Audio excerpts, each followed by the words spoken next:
Goods, services and investment flows make the Transatlantic Partnership the largest and most valuable in the world. It is a long-standing engine of prosperity and job creation on both sides of the Atlantic. Beyond trade and investment, the United States is also our closest partner in foreign and security policy.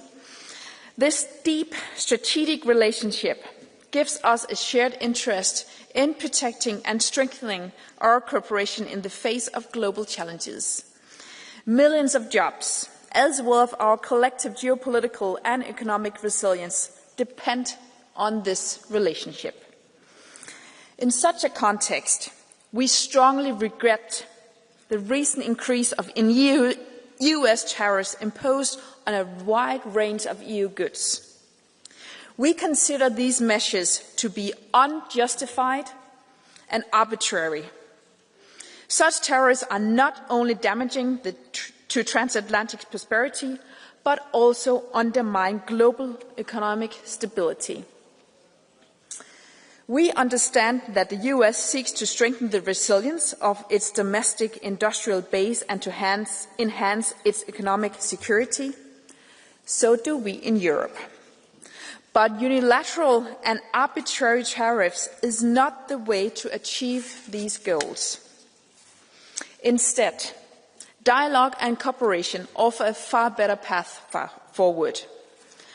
This is why we remain fully committed to working with our US counterparts on a negotiated outcome, one that delivers tariff relief and brings back stability and predictability to transatlantic trade. We are engaging with the US in good faith and with sense of responsibility.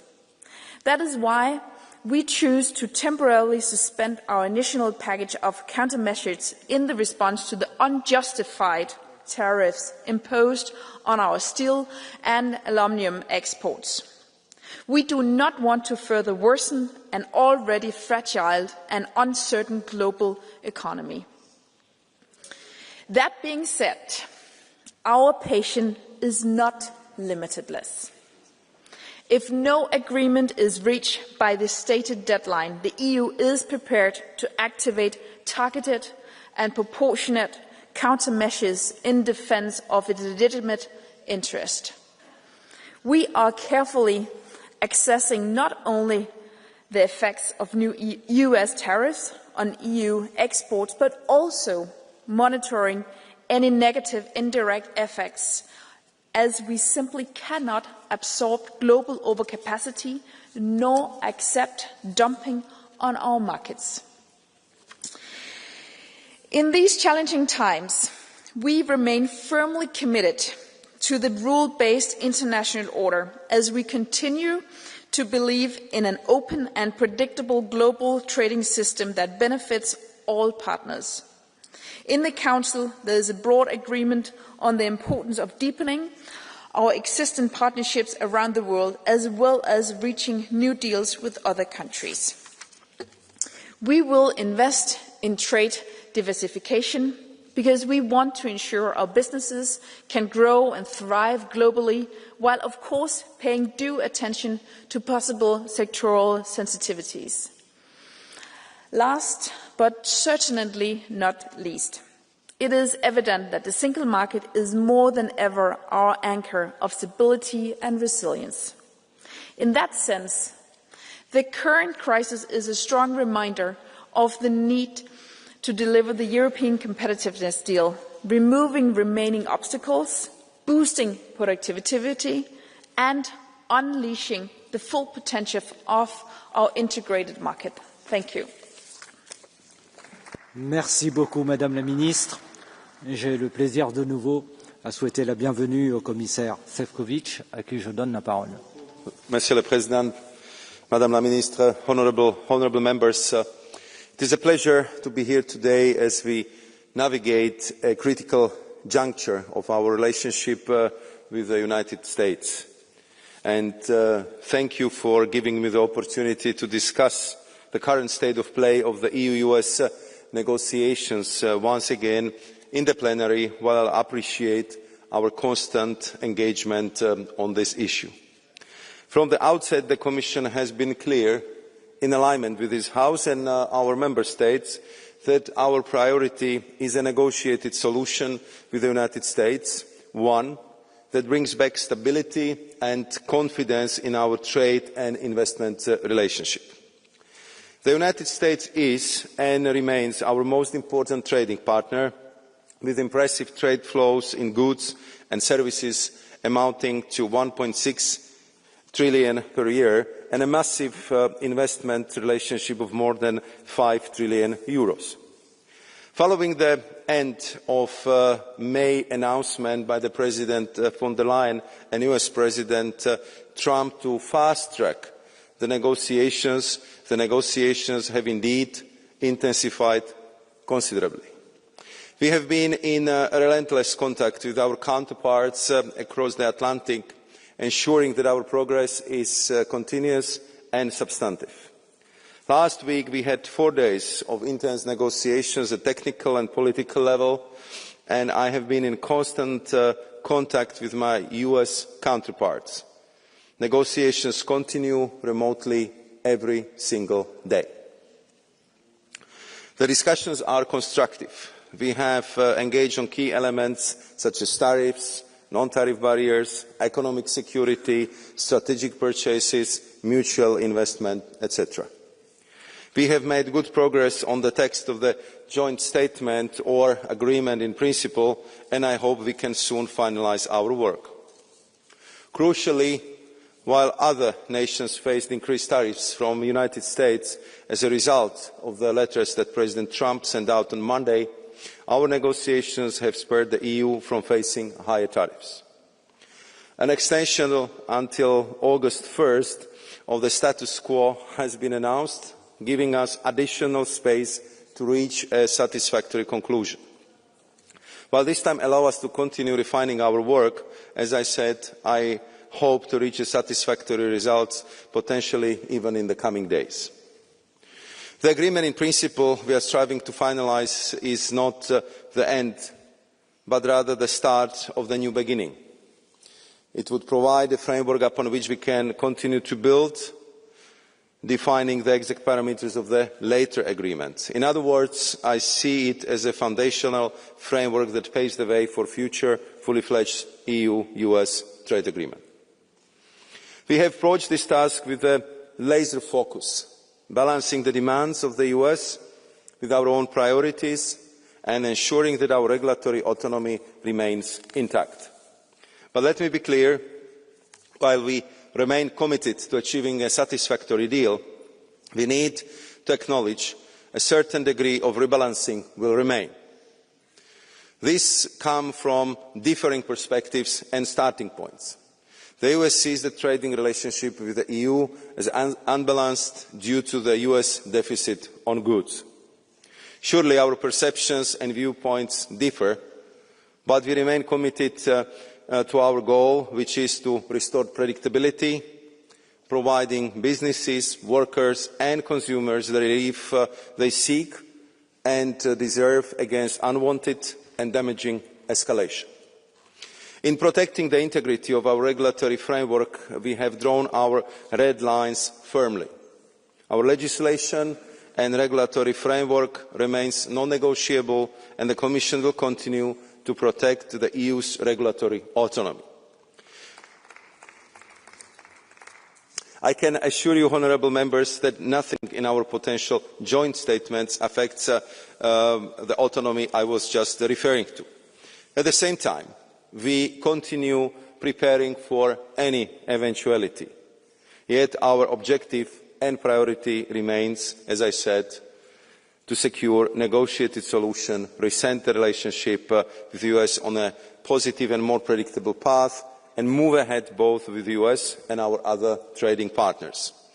Therefore, our diversification agenda remains an unchanged priority. We need to conclude the agreements with Mercosur and Mexico, ideally this year, and move ahead with Indonesia, where the finishing line is in sight, as well as with India, United Arab Emirates, the Philippines, Thailand, Malaysia and others around the globe. And last but not least, the Commission is also working to protect the EU from the trade diversion from third countries and risk of surges of imports.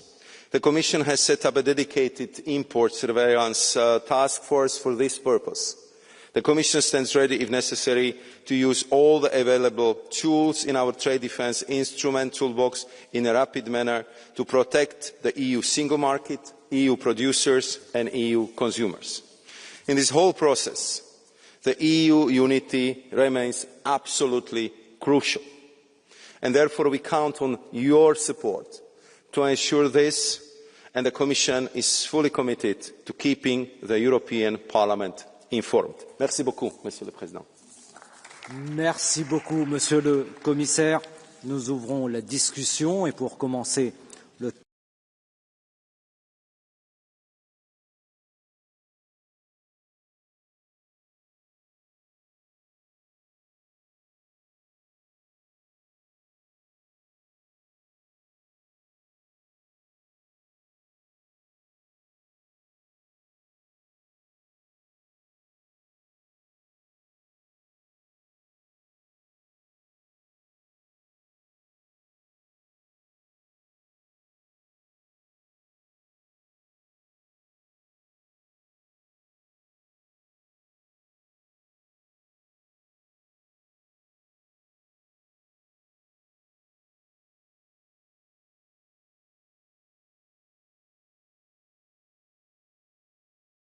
elsewhere, creating probably even more jobs.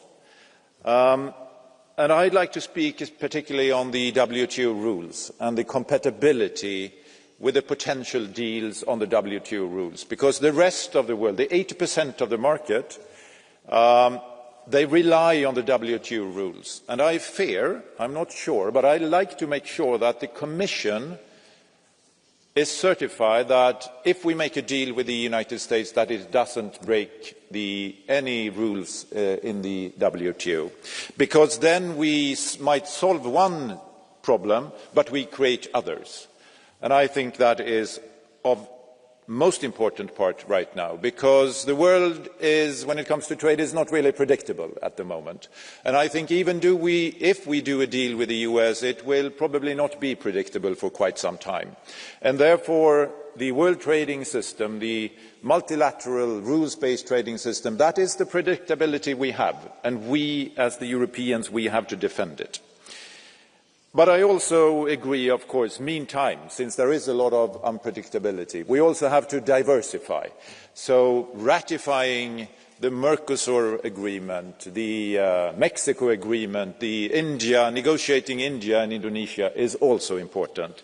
But once again, thank you to the Commission for your hard work. Let's hope that we can find a negotiated solution for the benefit of businesses and citizens across Europe. Thank you. Merci beaucoup, chers collègues. Orateur suivant, Kathleen Van Brent. Thank you very much, Mrs. Minister. Commissioner, we're facing a moment of truth in our trade relations with the US.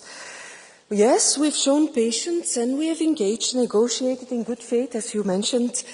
But here we are, deadline day, no deal, no relief. With Trump now even threatening 50% tariffs on copper and a staggering 200% on pharmaceuticals. Colleagues, that is not a relationship, that is an abuse. And Commissioner, I said it before, I admire your calmness and your determination. And yes, we support your work and we hope you find a deal, but not at any cost. Because we don't care about a deal with Trump. We do care about our workers, their jobs, their livelihoods, and about our businesses.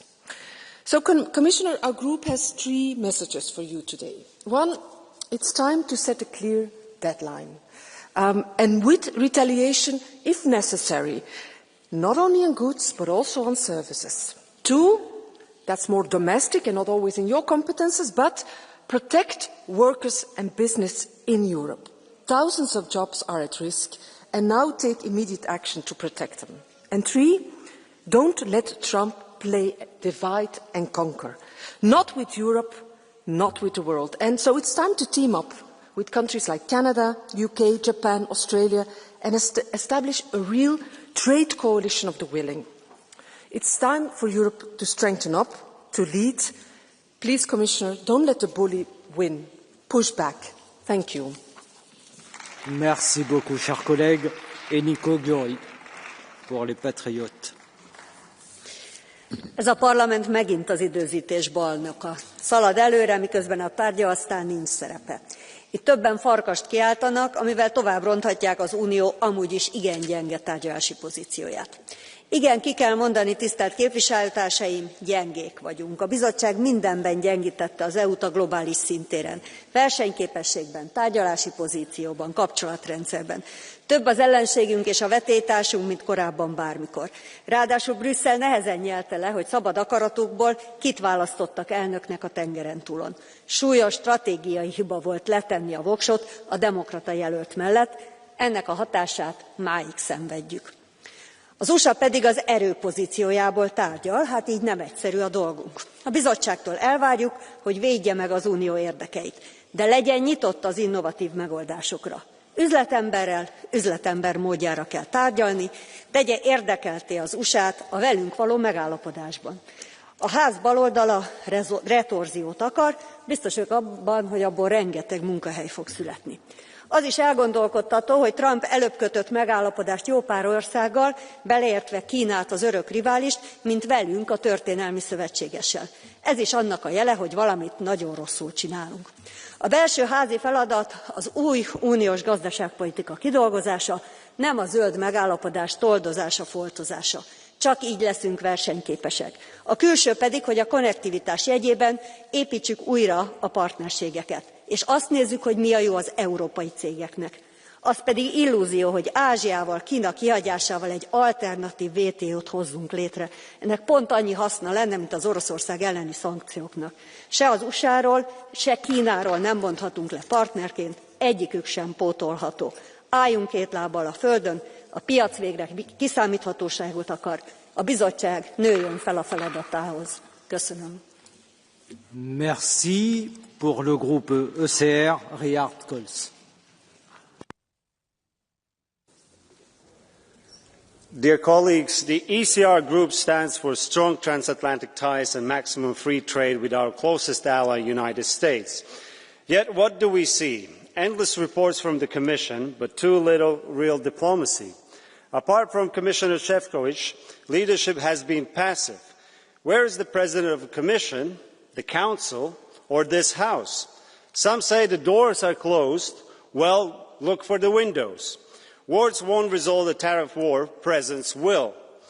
So if you want results, go to Washington, stand firm and support Šefčovič. Trade tensions are nothing new. We have weathered them before by negotiating hard and standing united when it matters the most. Our standards and values are not for sale, but that does not shut down the doors for the talks. Our principles must be the starting point for the true zero tariff zone that makes both sides wealthier and stronger. Anything less costs our workers and businesses dearly.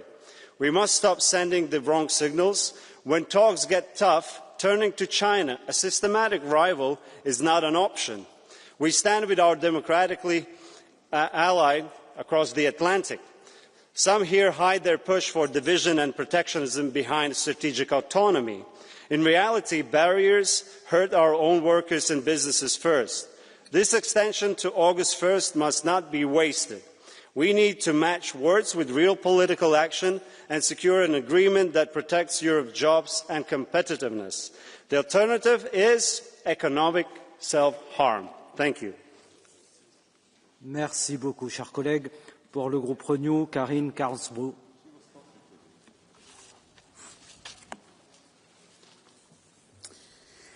Herr talman, kollegor. Med löften om höga tullar mot hela världen som skulle föra USA in i en ekonomisk guldålder vann Donald Trump kampen om Vita huset. Nå, hur har det gått? Inte så bra för Trump. Inte nog med att protektionism gör oss alla på båda sidor Atlanten fattigare. Sedan januari har presidenten lyckats rasera USAs rykte. Det förtroendekapital hos länder och marknader som tagit amerikanska administrationer decennier att jobba upp har på några månader gått upp i rök. Är USA fortfarande en trovärdig partner? Ja, det är tyvärr frågan vi måste ställa oss här idag. Men faktum är att USA fortsätter att vara så viktigt för oss i Europa. Men kom ihåg att Europa är lika viktigt för USA. Jag vill därför rikta en uppmaning direkt till dig, kommissionär Šefčovič, och till rådet. Låt oss inte vika ner oss. Låt inte USA diktera villkoren i förhandlingarna om våra handelsrelationer. Om USA väljer att resa olagliga tullmurar mot oss är vi redo att försvara oss, både oss själva och frihandeln som princip. Vi måste sätta hårt mot hårt när det gäller Trump och samtidigt visa både USA och världen att EU med sina fler än 70 handelsavtal är en trovärdig partner att handla med och förhandla med. Tack. Merci beaucoup, chers collègues. Anna Cavazzini pour le groupe des Verts, Alliance Libre Européenne. Yeah, dear colleagues, first of all, I want to start saying that I find it a little bit funny and contradicting that the far right here is lamenting this tariff war and also the effect on European businesses. But everyone knows that Trump is your best friend. And I think everyone should know if you vote for the far right, you get this really shitty economic policy. But coming back to the debate right now, I think, and I know it is not easy for the Commission to negotiate with a bully. And I have to say I'm a little bit shocked that some member states, including my own, are also now calling for a faster deal, whatever it takes. Sure, Trump's illegal tariffs, they are a huge burden for the businesses. But if we agree on a bad deal now, the suffering will be much longer. If you give in to a blackmailer, he will continue blackmailing you. So I think instead we need a very strong and a united European Union. So my questions to the Commission are, where are your countermeasures for steel and aluminium, for the cars? Why are they not yet in place? Why are we not activating the anti-coercion instrument? Because this is coercion. Where are our measures that target the US digital economy, as the tech companies have a huge access to Trump? Dear colleagues, I'm convinced we cannot win this fight by playing softball. We need to show Trump that he cannot just kick us around. Thank you. Merci beaucoup, chers collègues. Martin Scherderwan pour le groupe The Left.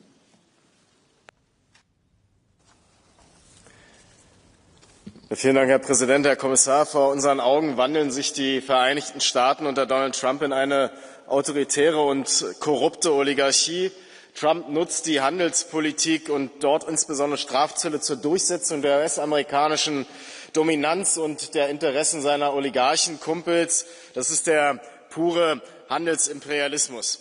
Und die Kommission hat sich im Trumpschen Handelskrieg bislang leider durch Passivität und Strategielosigkeit ausgezeichnet. Angst wird hier getarnt als strategische Geduld. Lassen Sie die Schockstarre hinter sich, Herr Kommissar, und fangen Sie endlich an, strategisch zu handeln. Die Mittel dazu halten Sie alle in der Hand. Die Einführung einer europäischen Digitalsteuer, die vor allem Big-Tech-Unternehmen treffen würde, ist längst überfällig.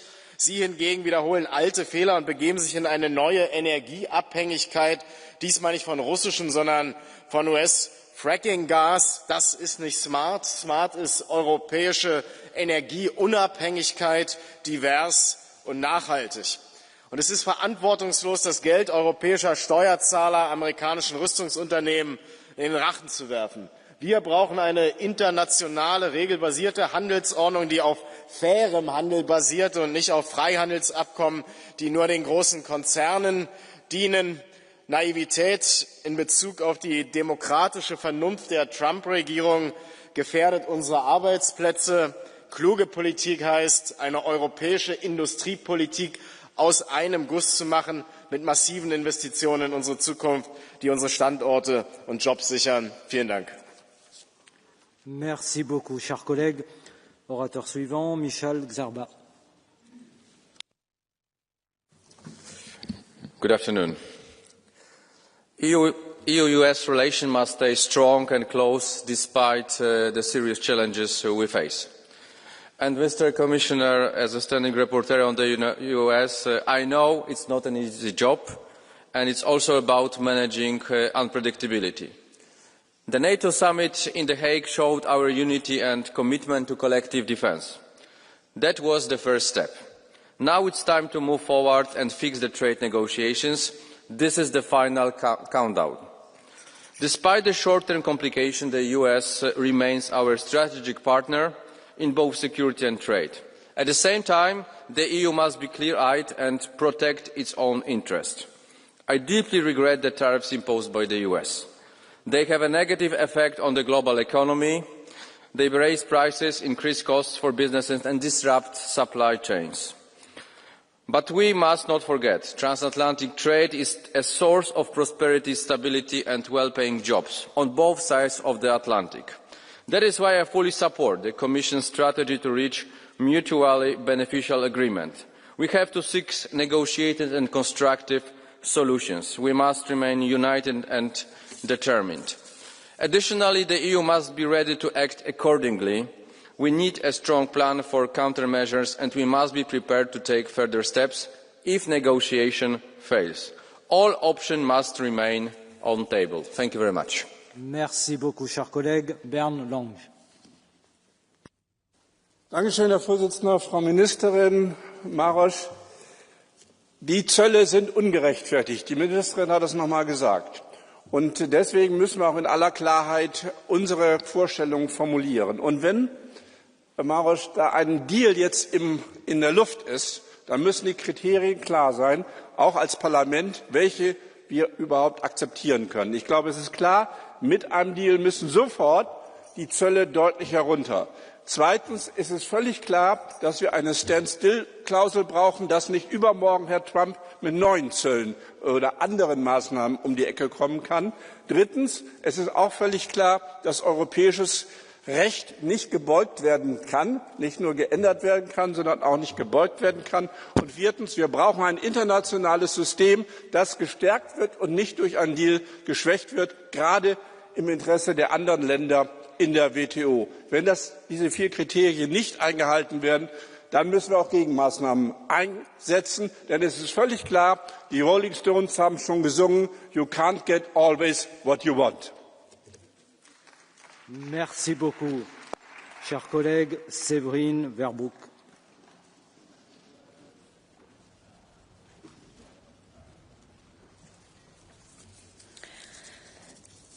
Merci, Monsieur le Président. Monsieur le Commissaire, étouffé par les taxes douanières chinoises et maintenant sous le coup des menaces américaines, le réveil est brutal après 30 ans d'une naïveté béate en matière commerciale, qui a rendu les États otages de votre dogme du libre-échange illimité.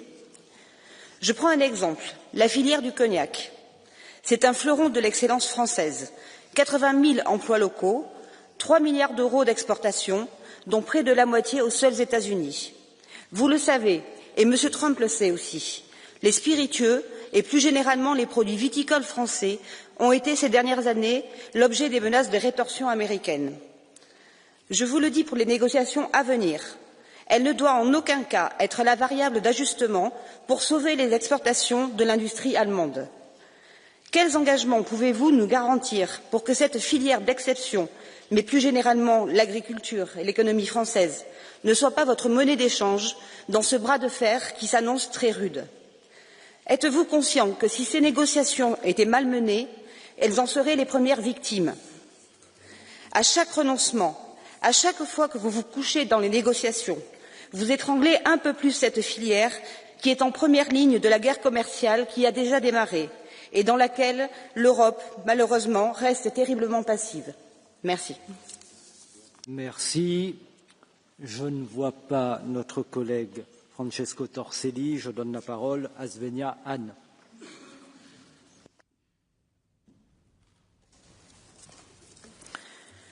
Wir brauchen jetzt pragmatische Lösungen mit den USA und ein Rahmenabkommen, das den Fahrplan für weitere Verhandlungen öffnet. Dabei gilt kein Deal um jeden Preis. Wir müssen bereit sein, jederzeit Gegenzölle zu erlassen. Uns muss klar sein, Donald Trump setzt hemmungslos aufs Recht des Stärkeren, er will Wild-West-Handelspolitik. Aber genauso gefährlich sind diejenigen, die aus Prinzip dagegen sind. Wir haben es doch gerade wieder gehört. Die Linken, die TTIP sabotiert haben und sich heute noch dafür feiern, als wäre weniger Handel mit den USA ein Sieg. Es war ein Geschenk an China.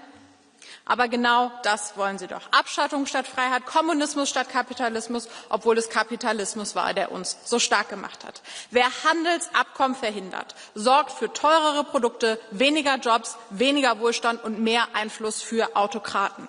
Europa muss wieder Gestalter sein, nicht Getriebener. Wer freien Handel blockiert, stärkt die Falschen. Trump, Xi und Populisten von links und rechts. Wir brauchen jetzt mehr Handel mit mehr Partnern für Freiheit, Wohlstand und ein starkes Europa. Merci beaucoup. Orateur suivant, Sinkevicius, Virginidis. Merci.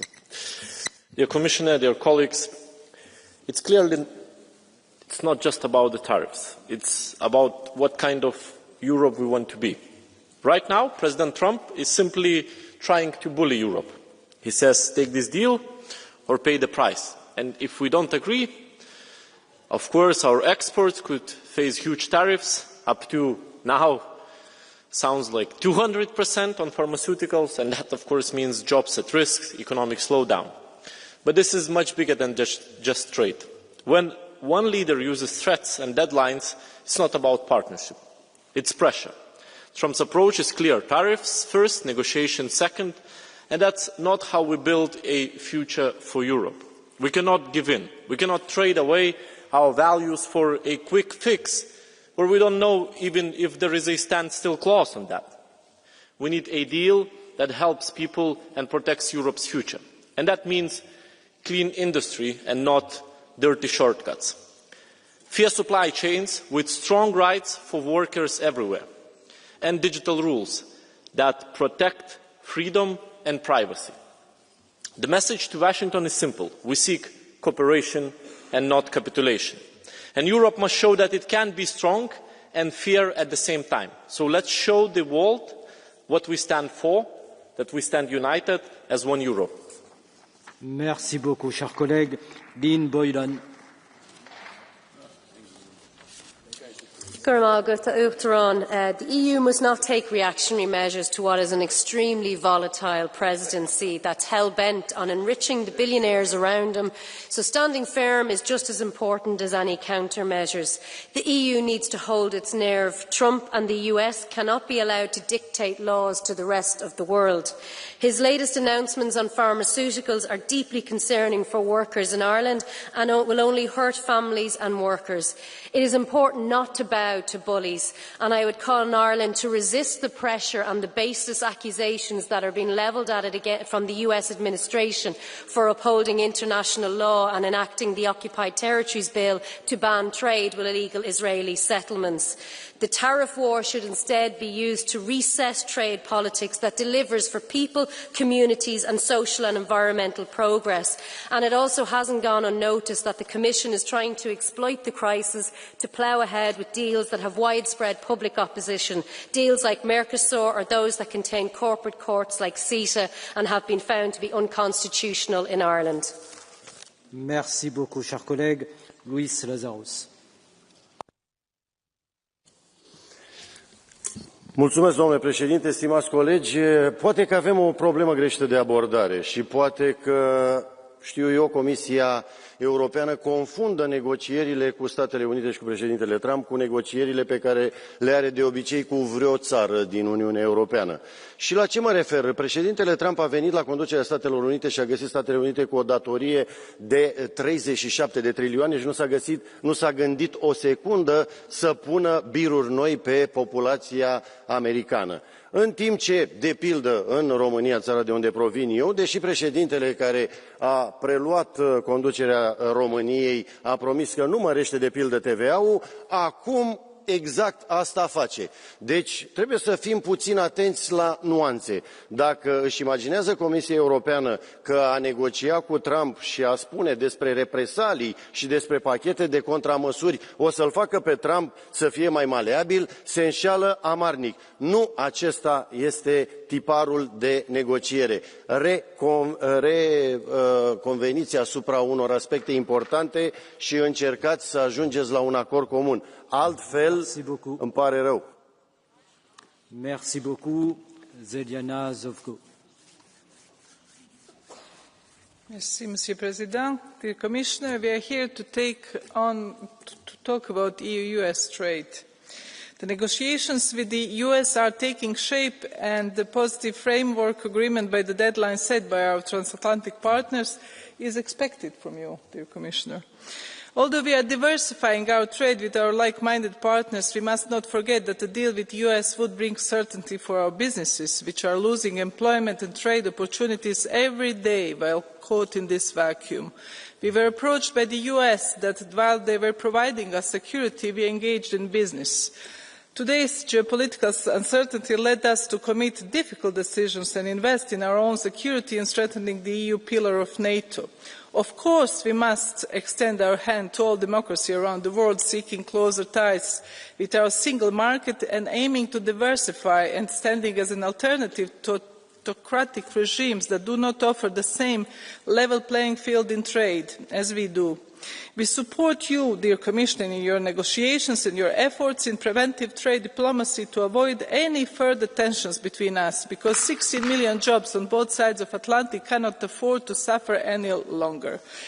We will also await full inclusion and the approval process of this agreement of our Parliament. And let us make this deal a win-win outcome and the foundation not only for beautiful trade, but also a long, beautiful friendship. We deeply need this in these geopolitical uncertainties. Thank you. Merci. Merci de bien vouloir respecter votre temps de parole. Brando Benifei. I dazi illegali statunitensi fuori da ogni regola dell'Organizzazione Mondiale del Commercio stanno colpendo già il 70% delle merci europee. L'Unione sta negoziando in buona fede, anche grazie al suo lavoro, commissario Šefčovič, proprio come si fa tra alleati, ma oggi l'Europa viene trattata sempre più come un avversario, non come un partner. Questo non è accettabile, deve cambiare. Nel momento in cui un accordo quadro, una prima tappa, verrà concordata, questi dazi dovranno essere in larga parte rivisti, altrimenti l'Unione Europea dovrà adottare subito contromisure serie sui beni ma anche sui servizi. Alcune contromisure sono già pronte e vanno attivate, altre andranno preparate per disincentivare ulteriore volatilità e caos, inevitabili se rimanessimo inermi. Non possiamo più muoverci da un ultimatum all'altro, mettiamo noi delle scadenze chiare a questo punto per arrivare a un accordo definitivo che sia mutualmente vantaggioso. L'unità dell'Europa è messa alla prova e noi dobbiamo rispondere da europei, con fermezza, con coerenza, con coraggio, dimostrando che alle parole seguono i fatti. Grazie. Merci beaucoup. Jorge Martín Frías.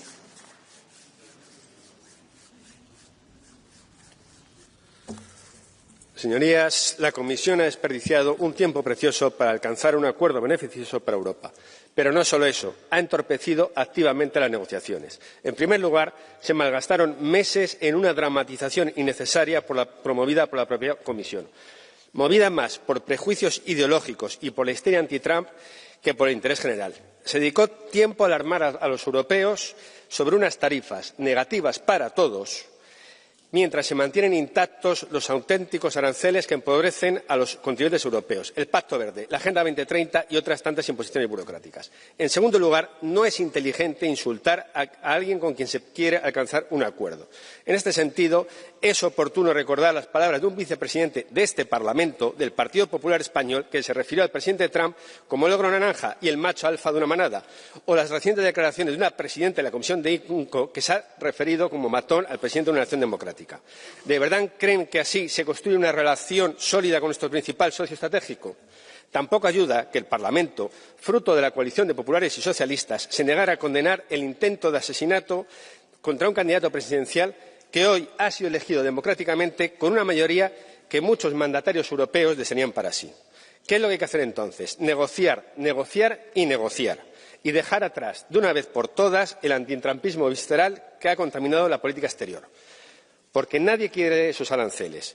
Pero si finalmente llegan, serán ustedes quienes deban responder ante los europeos. Muchas gracias. Merci. Orateur suivant, Dick Eriksson.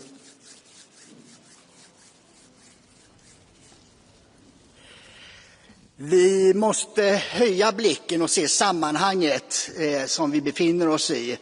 Och historikern Niall Ferguson talar om ett kalla kriget 2.0. Alltså en stor global motsättning framförallt mellan USA och Kina.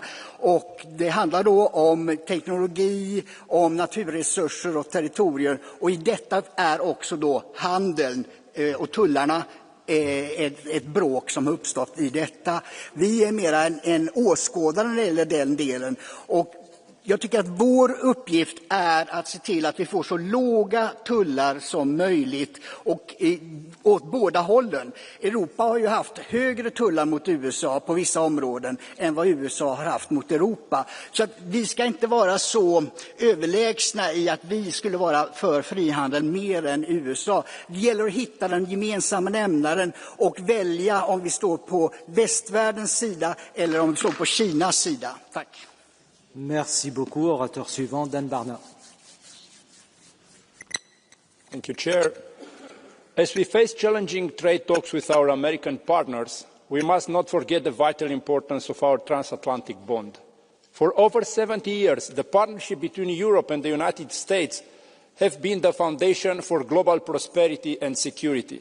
This is about more than just tariffs. It is about our shared democratic values and our joint responsibility to tackle global challenges from climate change to cybersecurity. Choosing protectionism now would be a huge error, undoing decades of shared progress. We must work towards a fair trade relationship that strengthens both sides, guided by a spirit of cooperation. Let's be inspired by President John F. Kennedy, who said, "We must seek a world where peace is not a mere interlude between wars, but an incentive to the creative energies of humanity." In that spirit, let's use our energy to build a stronger, safer future for both the European Union and the United States. Thank you. Merci beaucoup, cher collègue. Sergei Godinsky. Dear colleagues, let's be honest. This isn't just a trade dispute anymore. It's pressure, it's coercion, it's a deal-making of the worst sort. It's an attempt to put a price on what we are. And it's time to say it out loud, and it pains me to say this as someone who's been a committed transatlanticist all of his life. The EU is not for sale. We are not for sale. Our values, our rules, our integrities are not for sale. Not our digital regulation, not our standards. Trump's approach is a challenge, no doubt, and the Commissioner knows it firsthand. But it's also an opening for Europe to lead and to be clear, not by escalating, but by standing firm and by considering countermeasures and by implementing countermeasures, by being firm on rules, on trust, on democratic principles.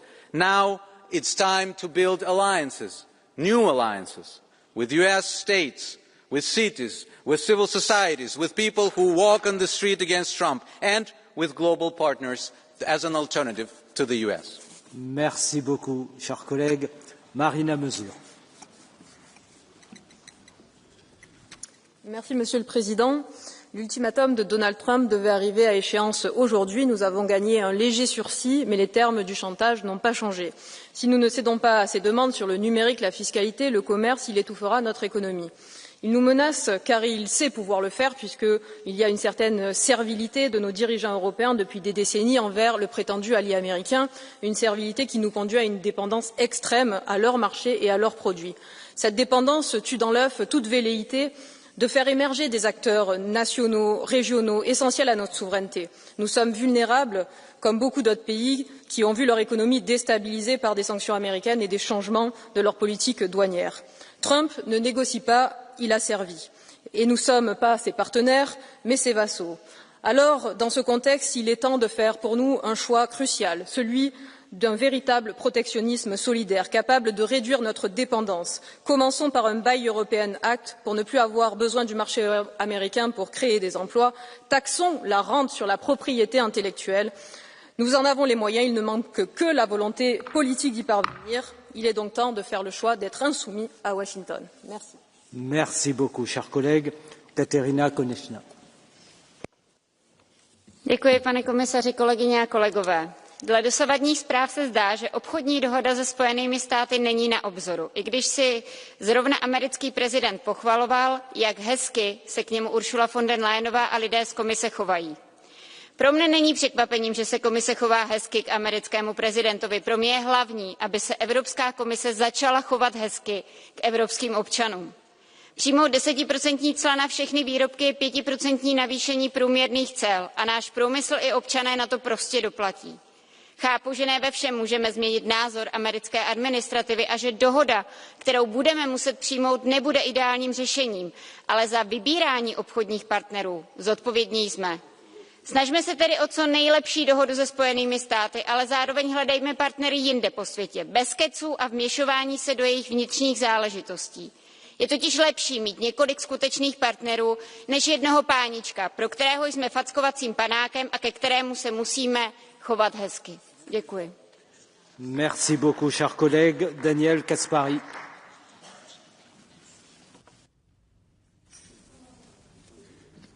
Ich bin stolz darauf, in den vergangenen Wochen, wie die Europäische Kommission mit diesem massiven Druck aus den Vereinigten Staaten umgegangen ist, nämlich besonnen, ohne schnell zu reagieren, ohne in Aktionismus zu verfallen, ohne irgendwelche Gegenmaßnahmen zu ergreifen, die den Streit einfach weiter anheizen, sondern die Kommission hat bisher die Angriffe ins Leere laufen lassen. Und sie ist in Verhandlungen, und das ist gut so. Was mich aber schockiert ist, wie die Vereinigten Staaten das doch maßgeblich von ihnen aufgebaute globale System gerade massiv zerstören. Es sind schon etliche Kollegen darauf eingegangen. Das heißt, die erste Aufgabe ist doch, dass wir bitte versuchen, Herr Kommissar, dass wir unsere Handelsabkommen mit anderen Ländern, mit Indien, mit Indonesien, mit dem Mercosur endlich abschließen. Dass wir zeigen, wir haben ein Interesse daran, dass der Rest der Welt stabil bleibt. Dass wir eben nicht zulassen, dass Wildwest à la Amerika sich durchsetzt, sondern dass wir der neue Stabilitätsanker in der globalen Handelswelt werden. Und zum Zweiten, ich wünsche mir, dass wir einfach stabil bleiben. Ich bin der festen Überzeugung, wenn wir uns eben nicht unter Wert verkaufen, und ich kann da nicht nachvollziehen, was einige Kollegen hier gesagt haben, sondern wenn wir standfest bleiben, wir sind doch wirtschaftlich mindestens genauso groß wie die Vereinigten Staaten. Und mit der gerade beschriebenen Plattform sind wir gemeinsam mit den Partnern deutlich größer. Wenn wir also etwas Mut haben, nicht sofort nachgeben, dann werden wir in den nächsten Tagen eine gute Vereinbarung bekommen. Das muss unser Interesse sein. Gemeinsam zusammenstehen, sich nicht auseinandertreiben zu lassen, und dann werden wir am Ende diejenigen sein, die das freundliche Lächeln eines Siegers im Gesicht tragen. Vielen Dank. Dear colleague, you have a blue card. You accept? Okay, from our colleague Caspary. Sipper. Thank you, Mr. Vice President. In accordance with rule number 178, number 10, the last sentence, I would also like to be able to react to the reply that the colleague will give me. Vielen Dank, Herr Kollege, dass Sie die blaue Karte akzeptiert haben. Ich kann Ihnen in dem Bedürfnis nach Standfestigkeit nur zustimmen. Sie haben einen Punkt angesprochen, den ich auch ebenfalls unterstütze, zwar, dass wir jetzt unsere Handelsabkommen mit dem Rest der Welt verstärken. Ich frage mich doch, und das ist meine Frage an Sie, wie können wir denn sicherstellen, dass die anderen Staaten, die anderen Handelsblöcke auf der Welt diese Situation, dass wir jetzt dringend neue Partner brauchen, weil die USA eben für uns unzuverlässig sind, das ausnutzen und das in den Verhandlungen gegen uns verwenden? Was können wir da tun? Dankeschön. Ja. Sehr geehrter Herr Kollege Sieber, herzlichen Dank für Ihre Frage. Wir sehen ja, wenn wir uns an das Bild im Rosengarten erinnern, wo der amerikanische Präsident diese Riesentafel mit den ganzen Zöllen gezeigt hat, dass ja eben nicht nur wir betroffen sind, sondern er im Prinzip alle auf der Welt angreift und alles in Frage stellt. Und deswegen erlebe ich in Gesprächen mit Vertretern anderer Staaten eine große Bereitschaft, gemeinsam mit uns voranzugehen, wenn wir eben standhaft bleiben. Und das Zweite ist doch dann, wir müssen dann doch aber die Sachen auch durchziehen. Und ich sage ganz offen, wenn vorhin zum Beispiel die Frau Kollegin Verbrugge darauf eingeht, auf die Auswirkungen auf Frankreich. Ja, warum sagt sie denn nicht, dass zum Beispiel die französische Landwirtschaft einen massiven Exportüberschuss hat? Also dass zum Beispiel die französischen Landwirte, überhaupt die französische Wirtschaft ohne die Exporte ganz, ganz andere und viel, viel größere Probleme hätte. Und deshalb ist es doch so wichtig, dass wir hier standhaft bleiben, uns nicht auseinanderdividieren lassen, nicht den nationalen Alleingang gehen, sondern der Europäischen Kommission vertrauen und wirklich Mut haben in dieser schwierigen Zeit und uns nicht selbst klein machen. Merci pour votre réponse, Monsieur Caspary. Oui, Monsieur Sipper souhaite un complément d'information. Vous avez la parole. Ich denke, Sie haben da einen guten Punkt angesprochen mit der Tabelle. In der Tat sind wir nicht alleine davon betroffen. Wir müssen uns natürlich trotzdem die Frage stellen, inwieweit trifft das uns hart und inwieweit trifft das die anderen Staaten und Blöcke hart. Also die absoluten Zahlen mögen unterschiedlich oder gleich sein. Der Effekt kann ja ein anderer sein. Ich denke, die Lösung besteht darin, dass wir in der EU uns wirklich an die Spitze eines neuen internationalen Handelsrechts stellen, dass wir versuchen, den Platz, den vorher die USA im internationalen Handelsgefüge hatte, einzunehmen und damit eben zur Nummer 1 im Welthandel werden. Dankeschön. Très bien. Merci. Cette petite discussion est close et je donne la parole à l'orateur suivant, Alex Agius-Saliba. Grazzi, Sur President, Vice President tal-Kommissjoni, ma ngħidx għalik u għal dawk illi bħalissa timexxu n-negozjati mal-amministrazzjoni Amerikana. Huwa impossibbli li taħdem ma' persuna erratika u inaffidabbli bħal President Trump. Illum iħabbar it-tariffi u l-għada jipposponihom biex imbagħad l-għada jerġa' jibda jgħeddet bihom ukoll. Ir-relazzjonijiet kummerċjali definittivament ma jaħdmux hekk. Fl-aħħar mill-aħħar huma ċ-ċittadini tagħna li ser ikollhom iġorru l-peace permezz ta' żieda fil-prezzijiet illi l-konsumaturi ikollhom iħallsu. Hemm żbilanċ. Hemm żbilanċ fil-kummerċ mal-Amerika mhux biss fejn jidħlu prodotti imma anke fejn jidħlu s-servizzi. U l-Ewropa sallum il-ġurnata da wisq dipendenti fuq big tech Amerikana. L-aħħar ħaġa li nixtiequ hija li ndajfu r-regolamenti diġitali tagħna bħall dwar is-swieq diġitali sabiex noġbu lill-Amerikani. M'għandniex naqgħu f'din in-nasba. Jekk irridu jagħmlu n-negozju fis-suq tagħna suq ta' 500 miljun konsumatur iridu joqogħdu għar-regoli tagħna. Il-mixja tagħna lejn it-trasformazzjoni diġitali msejsa fuq il-valuri mhux għodda ta' skambju f'dawn in-negozjati. Jekk Apple, Google, Meta u X ma jirrispettawx il-liġi għandhom jiġu multati. Nistennew li l-Kummissjoni ma żżommx lura milli tinforza ir-regoli diġitali tagħna. Merci beaucoup, cher collègue. Gilles Penel. Le logiciel de la Commission européenne est has-been, ringard, dépassé.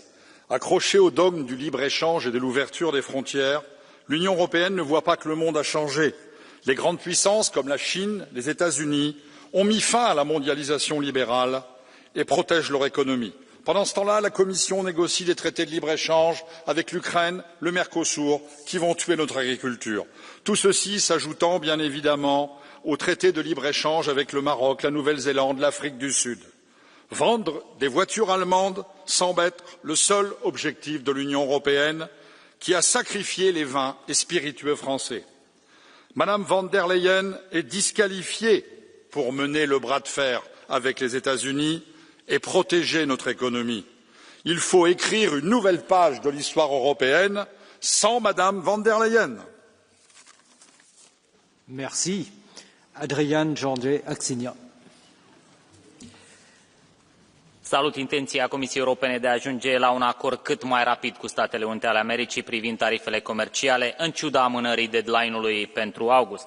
Predictibilitatea este bună și pentru piețele financiare, dar și pentru companiile europene. Realitatea este că s-a ieșit dintr-o logică de alianță și s-a intrat într-una tranzacțională, pentru că Europa are o fiscalitate opresivă prin comparație cu America. Apropo de fiscalitate, guvernanții din România susțin că actuala Comisie Europeană este cea care le-a cerut creșterea TVA de la 19 la 21% pentru corectarea deficitului bugetar. Asta e tendința în mai multe locuri din Europa, în timp ce America are cel mai mare pachet de tăieri de taxe și impozite din istoria sa. La situația aceasta nefericită contribuie și reglementări care au caracter mai degrabă ideologic progresist decât elemente de utilitate publică. Nu în ultimul rând, există sentimentul că acele concesii de la tariful standard de 10% negociat cu administrația Trump se fac aproape exclusiv în interesul Germaniei, prioritizate fiind oțelul și automobilele. Asta va reduce coeziunea europeană și va genera frustrări în blocul comunitar. Merci beaucoup. Orateur suivant, João Cotrim de Figueiredo. Thank you, Chair, Madam Minister, Mr. Commissioner. The present EU-US trade environment is so bizarre that today, the 9th of July, the only source of relief is that we did not receive a letter. But it's only a temporary source of relief. In 3 weeks, we'll be anxious again, waiting to receive another letter, or perhaps reach a partial agreement, or perhaps a late-night post telling us which tariffs will apply. This would be laughable if it were not so serious. We are the largest commercial partnership in the world. We represent some 30% of global trade and 43% of global GDP. And we depend on whether letters arrive or not, and on the whims of an unpredictable administration. In the meantime, the existing tariffs, the 10% baseline, the 50% on steel, and 25% on cars, are strangling our growth. And the same is true for the relentless appreciation of the euro, 14% since the beginning of the year, equivalent to another hidden tariff.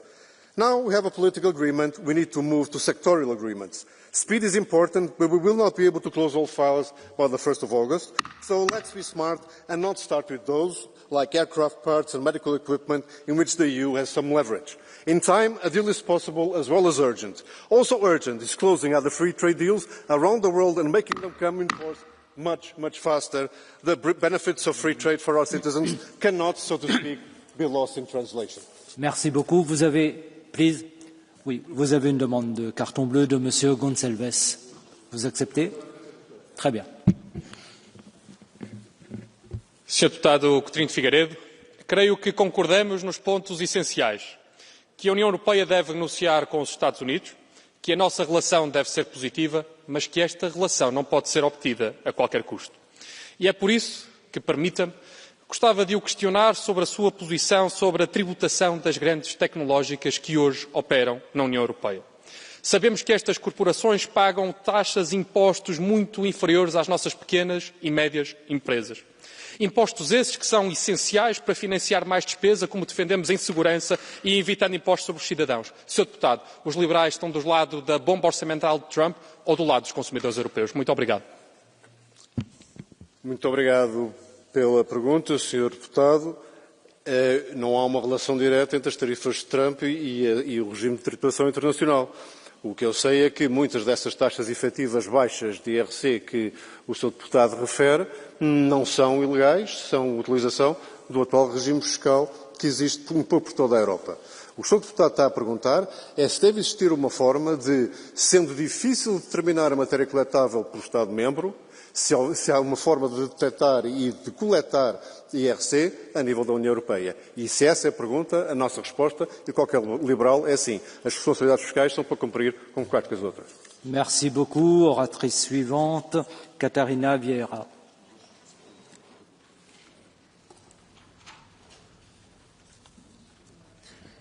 Dear Chair, dear Commissioner, today the Commissioner came to us to say that the trade war seemed to be turning into some sort of trade truce, even though we don't know that much yet in detail about the content. In any case, I'm very happy to hear that for you our legislation remains a non-negotiable point. It can't have been easy to negotiate with the Trump administration. The amount of U-turns on deadlines and tariff rates is unprecedented. With that unstable background and knowing that nothing binds Trump to a final deal, we must always proceed with caution. And while the EU might be able to strike a deal, this is unlikely to be the case for most of the world. For many, the absurdly high tariffs are still on the table, and this poses a huge challenge for developing nations. The compound impact of high tariffs and the cuts in development assistance risks all the progress that has been made on the poorest economies and by consequence on the sustainable development goals. Our multilateral system is failing and those who are most vulnerable risk paying the highest price. Thank you. Merci beaucoup, chers collègues. Orateur suivant, Pasquale Tredico. Presidente, colleghi, Commissario Šefčovič, Mentre noi qui discutiamo e mentre l'Europa continua a negoziare come se fossimo ancora nel mondo del libero scambio, gli Stati Uniti hanno già incassato oltre 100 miliardi di dollari di dazi, praticando un protezionismo selettivo che premia i loro interessi e punisce la nostra economia. Perché le nostre aziende, commissario, vengono colpite da misure unilaterali mentre le multinazionali americane ancora continuano a vendere in Europa approfittando di vantaggi del nostro grande mercato unico e non pagano le tasse in modo equo? Questa non è solo una questione commerciale, è una questione di giustizia sociale, di sovranità economica e di dignità. Basta con la simmetria, basta con la dipendenza economica. Il nostro welfare è a rischio se permettiamo che chi fa profitti qui non restituisca nulla alla collettività. Chiediamo contromisure simmetriche, dazi mirati e selettivi. Se non lo facciamo rischiamo di minare il mercato unico. Chiediamo l'introduzione di una tassa digitale. Mr. Šefčovič, chiediamo la tassa sui servizi digitali. Questo è il momento, o difendiamo l'Europa adesso o condanneremo all'irrilevanza economica e politica la nostra economia. Grazie. Merci beaucoup, cher collègue. Branislav Vondrus.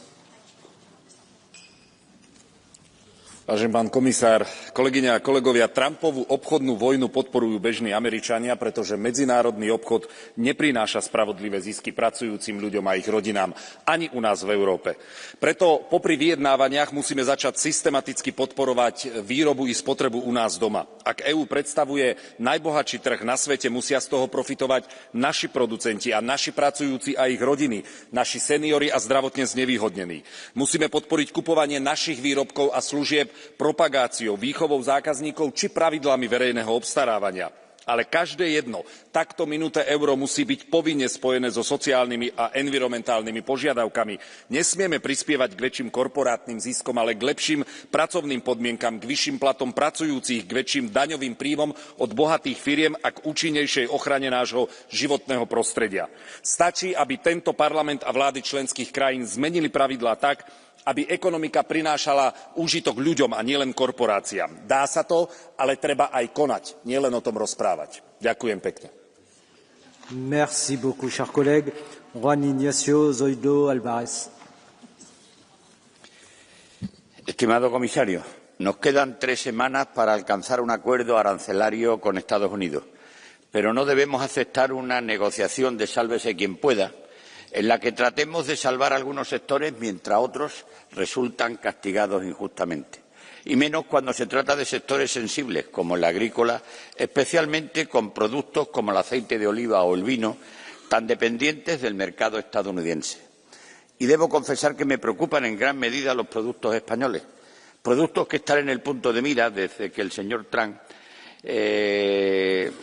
discutió o tuvieron puntos de vista distintos con Pedro Sánchez, y desde que éste se negara a contribuir económicamente a la OTAN como el resto de los socios. Espero sinceramente que los productores españoles no acaben pagando la falta de solidaridad del señor Sánchez, pero más allá del umbral arancelario concreto, necesitamos poner fin a esta incertidumbre que ya está perjudicando a exportadores e importadores y que está poniendo en pausa tanto futuras inversiones como nuevas contrataciones.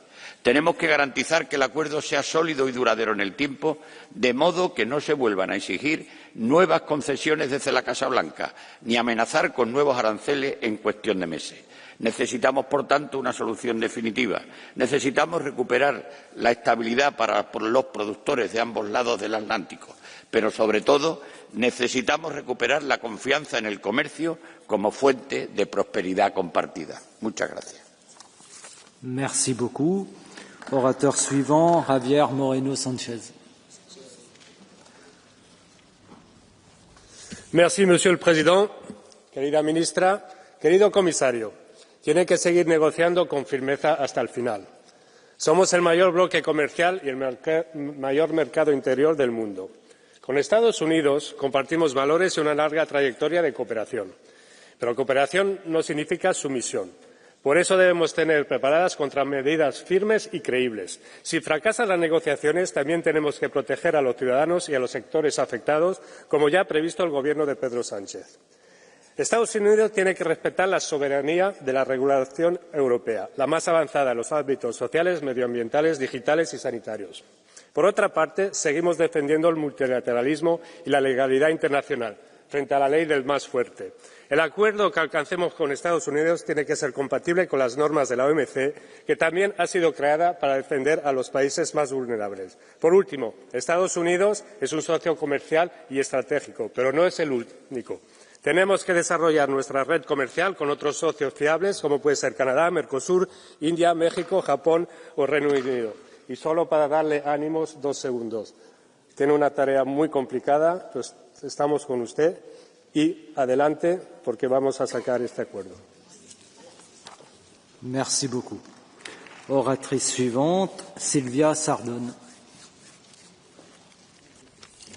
Siamo qui a discutere dei dazi degli Stati Uniti ai prodotti europei, ma la realtà è una sola, cioè che i veri dazi che fanno paura alle imprese sono quelle imposte proprio dall'Europa. E non lo dice la destra anti-europea, lo dice uno come Mario Draghi, che qualche mese fa parlò dell'incapacità di lunga data dell'Unione Europea di affrontare i suoi elevati ostacoli normativi, molto più dannosi, dice, per la crescita, di qualsiasi dazio che gli Stati Uniti potrebbero imporre. Secondo il Fondo Monetario Internazionale, le barriere interne dell'Europa equivalgono a tariffa del 45% per la produzione e del 110% per i servizi. Quindi, tra l'altro, in attesa di un possibile accordo con gli Stati Uniti non posso non citare l'atteggiamento arrogante portato avanti nelle trattative, ma in generale l'Europa soffre di una crescita debole da decenni. Invece di aiutare le aziende, l'Europa che cosa ha fatto in questi anni? Negli ultimi 5 anni ha prodotto un numero impressionante di norme. Vi do i numeri, oltre 13.000. Volete sapere quanti ne hanno prodotti negli ultimi anni gli Stati Uniti? 3.500. Basta con questa burocrazia opprimente. Il vero danno siete solo voi. Grazie. Merci. Jacek Ozdoba. Bardzo dziękuję, szanowny panie przewodniczący, panie komisarzu. Make America great again, make Europe great again. To słowa, które są istotne, bo jeżeli Europa chce być dzisiaj konkurencyjna, chce rozmawiać na temat handlu, musi wrócić do korzeni, musi odrzucić czy wyrzucić do kosza te wszystkie ideologiczne pomysły, które są na tej sali. Setki godzin dyskusji na tematy, które nie mają żadnego odzwierciedlenia później w dobrych rozwiązaniach dla gospodarki. Drill baby drill, tak mówi prezydent Stanów Zjednoczonych. A co mówi Europa? Zamykajmy przemysł, blokujmy rozwój przedsiębiorstw, dorzucajmy jeszcze dodatkowych podatków, wymyślajmy jakieś ideologiczne aspekty, zakazy rejestracji samochodów spalinowych, a Ameryka odżywa i zaczyna funkcjonować w sposób normalny. Więc jeżeli dzisiaj Europa chce pójść w stronę, że chce być konkurencyjna, chce mieć tą dobrą wymianę handlową ze Stanami Zjednoczonymi, to przede wszystkim w czwartek odwołajcie Ursulę von der Leyen, bo ona dzisiaj ma twarz porażki również w relacjach ze Stanami Zjednoczonymi, bo dzisiaj europejska gospodarka ponosi konsekwencje za tą błędną politykę. Dziękuję. Merci beaucoup, chers collègues. J'ai le plaisir de donner la parole à Sophie Wilmès. Merci beaucoup, Président. On a l'impression que ça fait 6 ans, mais en fait, ça fait seulement 6 mois que le président Trump est de retour et avec lui, sa stratégie du chaos. Alors oui, face à l'incertitude, nous avons besoin d'un accord rapidement avec les États-Unis, un accord juste, équilibré, sans sacrifier nos secteurs d'excellence, comme le secteur pharma, encore menacé par le président il y a quelques heures, sans sacrifier nos normes sanitaires et sans sacrifier non plus nos valeurs fondamentales, n'en déplaise à certains géants de la tech. Alors, j'ai confiance dans le fait que ce Parlement était assez clair sur ces lignes rouges pour avoir été entendu par la Commission. Mais j'ajouterai 2 choses. Premièrement, le président Trump nous a habitués en 6 mois aux revirements spectaculaires au gré de ses humeurs. Donc, si accord il y a, nous attendons de la Commission qu'elle reste alerte et prête à réagir, voire à riposter, si nécessaire dans le futur. Deuxièmement, si nous voulons être plus forts, plus résilients, nous devons aussi faire le job ici. Car ce n'est pas l'élection du président des États-Unis qui nous empêche, par exemple, de concrétiser le rapport Draghi, d'approfondir le marché unique. Alors, nous attendons ces réformes rapidement, beaucoup plus rapidement. Merci. Merci beaucoup, chers collègues. Lukas Sieper. Liebe Menschen Europas, mit Anfang 20 eröffneten ein Freund und ich ein Steakhouse. Die Geschäfte liefen gut bis zu einem Eigentümerwechsel unseres Lieferanten für T-Bone Steaks und Whisky. Plötzlich forderte dieser Lieferant Neuverhandlungen laufender Verträge, drohte uns mit Lieferstopps und Preiserhöhungen. Und zeitgleich erfuhren wir, dass der neue Eigentümer mehrfach Geschäftspartner betrogen hatte, frühere Unternehmen regelmäßig insolvent gegangen waren, er Mitarbeiter diskriminierte und regelmäßig beleidigend wurde. Ich war erschüttert. Doch mein Partner bestand darauf, in gutem Glauben zu verhandeln. Die Gespräche zogen sich hin, der Ton wurde rauer und irgendwann wurden auch wir bedroht und beleidigt. Und was war das Ergebnis dieser Gespräche? Diese Geschichte ist natürlich fiktiv. Doch genauso fühle ich mich angesichts der aktuellen EU-US-Handelsgespräche. Ich begrüße den Willen von Kommissar Šefčovič, in gutem Glauben zu verhandeln. Doch ich würde mir wünschen, dass wir hier mehr darüber reden, was wir im Hinblick auf unseren Handel mit den USA tun, wenn wir am 1.8. keine erneute Verlängerung bekommen. Herr Kommissar, die Menschen Europas brauchen Ihre Zuversicht, aber auch Ihre Weitsicht. Vielen Dank. Merci beaucoup. Céline Imart.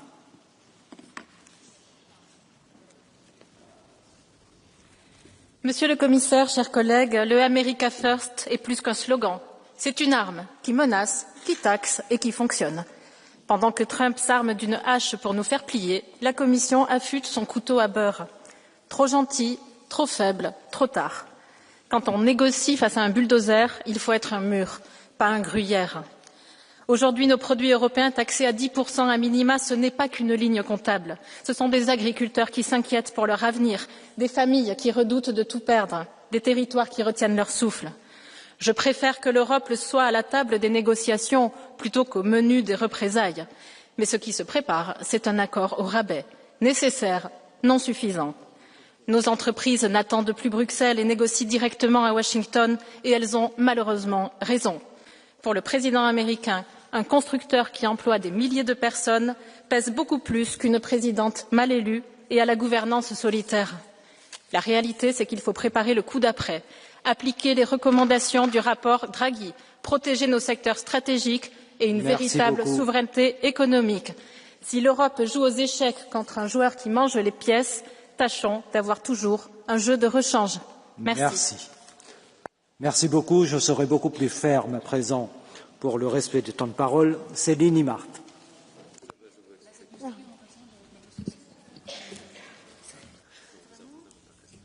The European Union must stand firm and unwavering in the face of threats and intimidation. While the United States remains a vital trade partner, as has been said by many other colleagues here, and they are also a key global actor, recent signals from the US under Trump have made it clear America is no longer what it used to be. Therefore, EU can't act as it used to act. As Europeans, we must be unequivocal. We will not accept trade agreements founded on blackmail or threats. The far right, both in the US and here in Europe, in our parliaments, are eager to undermine our standards, to roll back protection of consumers, workers and our climate, all to serve oligarch interests. The EU must, however, negotiate from a position of strength, transparency and integrity. We owe it to our citizens to defend our values, to defend our model and to defend our future. We must stand united and resolute, because our strength lies in our unity and in our unwavering commitment to our principles. Merci beaucoup, cher Evelyne Ninsir. Pierre Pimpi. Chers collègues, les échanges entre les États-Unis et l'UE sont essentiels, mais doivent fonctionner sur la base de la réciprocité. Les États-Unis défendent leurs marchés et leurs entreprises. Chez eux, les contraintes sociales, fiscales et environnementales sont plus faibles. Les coûts de l'énergie sont plus avantageux. Chez nous, c'est tout le contraire. Les normes les plus strictes, les coûts les plus néfastes s'appliquent à nos entreprises seules. Nous sombrons sous le fardeau de nos propres règles. Les États-Unis ne sont pas responsables de nos maux. C'est nous qui chérissons la lubie du pacte vert. C'est nous qui préférons la folie fiscale fiscale. Avec le nucléaire, nous serions les rois, mais avec l'éolien non rentable, nous brassons du vent. Ce ne sont pas les États-Unis qui défendront nos industries et notre souveraineté. C'est à nous seuls de le faire. Nous devons nous battre. Je vous remercie. Merci beaucoup. Anna Zalewska. Panie Przewodniczący, Panie Komisarzu, ze strategicznym partnerem handlowym i gwarantem bezpieczeństwa również Europy należy rozmawiać z szacunkiem, w duchu partnerstwa i w pełni odpowiedzialności za słowa. Również za słowa, które padają tutaj. Komisja Europejska ma dużo do zrobienia, żeby zatrzeć złe wrażenia z kampanii wyborczej. Pogarda jest zapamiętywana. Od pogardy trzeba się odciąć, by tworzyć atmosferę do dobrych warunków, do dobrych negocjacji, do dobrych umów. Jednocześnie Komisja Europejska chyba musi zostać odpytana, no nie przez panią komisarz von der Leyen, ale może przez Parlament Europejski, ze znajomości raportu Draghiego, który wyraźnie wskazuje, co się dzieje z konkurencyjnością Europy. Mamy walczyć o swoje, ale pamiętać o tym, że każdy zasługuje na partnerstwo. Merci beaucoup, Massimiliano Salini. Grazie. Noi sappiamo bene che i dazi americani e le provocazioni, anche spesso fuori misura purtroppo, non aiuteranno la manifattura statunitense a ripartire. Quello che costituisce il segreto per l'economia americana, per l'economia europea, per l'economia mondiale è il legame tra gli Stati Uniti e l'Unione Europea. Con meno del 10% della popolazione mondiale facciamo quasi il 50% del valore economico mondiale, quindi non siamo divisibili, nemmeno dalle peggiori provocazioni. E questo è il motivo per cui è molto corretta la modalità con cui l'Unione Europea ha deciso di non reagire alle provocazioni, perché nei negoziati buoni il clima non è dettato dall'atteggiamento dell'avversario, ma dalle condizioni date, e le condizioni dicono che noi possiamo collaborare, costruire, proporre come stiamo facendo. Su questa partita, in modo costruttivo, abbiamo dimostrato quello che in altre partite non siamo ancora riusciti a dimostrare, ad esempio in politica estera, cioè che sulla politica di commercio internazionale l'Unione Europea ha un numero di telefono a cui chiamare. Grazie. Merci beaucoup, Jean-Marc Jarmin. Monsieur le Président, chers collègues,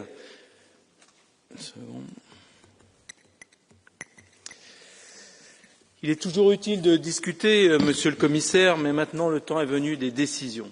Le silence de la Commission n'a que trop duré. Que veut Trump? Il le dit lui-même. En premier lieu, de l'argent. Avec les 10% déjà applicables, le revenu des droits de douane aux États-Unis est passé de 5 milliards par mois à 25 milliards par mois. Et cet argent, il n'est pas prêt à y renoncer. Le deuxième objectif de Trump, il est clair. Il est d'imposer à ce que nos entreprises qui vendent aux États-Unis s'installent aux États-Unis. Et c'est là le plus grand risque pour l'Europe. Non seulement perdre nos emplois à l'export, mais en plus que les produits de nos entreprises destinés au marché européen soient désormais fabriqués aux États-Unis et réimportés en Europe. Et ça, nous ne pouvons en aucun cas le laisser faire. Alors ce que doit faire l'Union européenne est simple, garantir la neutralité, quelles que soient les décisions de Trump. Si c'est 10%, imposons 10%. Si c'est 25%, 25%. Ni faiblesse, je termine, Monsieur le Président, ni surenchère, simplement la justice commerciale, et que cela nous serve de leçon. Cessons d'être des bisounours. Un partenaire commercial peut toujours se muer en adversaire commercial. C'est ce qui se passe. Je vous remercie. Merci beaucoup. Orateur suivant, Francisco José Milán Mon. Gracias, presidente. Agradezco también al comisario la información facilitada. Estamos en momentos de gran incertidumbre y preocupación, pero afortunadamente, por lo que nos ha dicho, parece que nos acercamos ya a un principio de acuerdo con Estados Unidos. La relación económica con este país es muy intensa. El comercio de mercancías y también servicios, cuantiosas inversiones recíprocas, compras en materia energética, importantes relaciones políticas y de defensa. Yo siempre he pensado que era importante negociar un acuerdo amplio, que abarcara distintos ámbitos de la economía para que las dos partes pudieran obtener beneficios y no centrarnos exclusivamente en puntos demasiado específicos. Si el Reino Unido alcanzó un acuerdo y China un principio de acuerdo, nosotros también podemos hacerlo, como usted hoy nos anuncia. Una escalada no interesa a ninguna de las dos partes. Necesitamos que este principio de acuerdo sea equilibrado y que no afecte negativamente a sectores sensibles de la economía europea ni discrimine a unos países frente a otros. En este sentido, como diputado español, yo también quiero alzar mi voz en defensa del sector agroalimentario, que ya se ha visto perjudicado en el pasado por aranceles injustos. Termino. Tenemos que profundizar en la diversificación de nuestro comercio. Por ejemplo, el acuerdo con Mercosur. Merci beaucoup, cher collègue. Cristina Maestre. Señor presidente, la Comisión Europea está negociando desde la buena fe y en defensa de los intereses de Europa. Valoramos mucho el inmenso trabajo que está realizando el comisario Šefčovič, pero ya sabemos cómo se las gasta Trump. No debemos ceder a sus chantajes ni a la política de los hechos consumados. Los aranceles son un ataque injustificado al orden multilateral y una violación flagrante de las reglas de la OMC. Y lo más lacerante es que mientras Trump arremete contra nuestra industria europea, nuestra agricultura y nuestra soberanía, aquí hay grupos de la extrema derecha que aplauden y respaldan sus amenazas de aranceles desproporcionados. Europa no merece representantes tan desleales. Nosotros defendemos el diálogo y la negociación, pero si Trump se empeña en saltarse las relaciones comerciales basadas en reglas, que no nos tiemble el pulso para defender a nuestras industrias. Contamos con un abanico de herramientas de represalia, entre otros el instrumento anticoerción. Si el diálogo y la diplomacia no le valen a Trump, lo mismo le valen las medidas de retorsión y que él mismo responda ante sus ciudadanos y sus empresas. Mucha fuerza, comisario, cuenta con nuestro apoyo. Negociación y negociación hasta el final y, si no, inteligencia y firmeza. Merci beaucoup, cher collègue. Myriam Lexman. Thank you, Chair, Commissioner, colleagues. The US is not only the largest trading partner, but also our closest ally. We share a rich history, common values and traditions. The transatlantic relationship is the foundation of our mutual prosperity and security, and tariffs benefit neither side. The only benefit totalitarian regimes like China and Russia, the same regime that threaten our security, our economy and the rules-based order. Let's prompt cooperation in areas that address our common risk as the part of the tariffs negotiations. That is what the US is expecting from us too. I call on the Commission to propose how we can jointly address China's dominance in critical raw materials, how to protect our markets from forced labour, which produce the forced labour, and protect the markets from it, and how to secure sensitive data, especially genomic data of our citizens. Thank you very much. Merci beaucoup, cher collègue. Mika Oltola.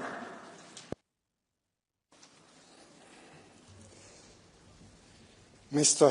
President, dear Commissioner, dear colleagues, the EU-US trade ties sustain millions of livelihoods, but today they are under siege by the US administration. President Trump's tariff blackmail is not mere madman negotiation tactic. They are economic disruption, signalling deep distrust and even hostility. The 10% tariff persists, and even that wounds our people. Let's be blunt. US trade policy is erratic, and the agreements that we can strike with them might be going away the next day.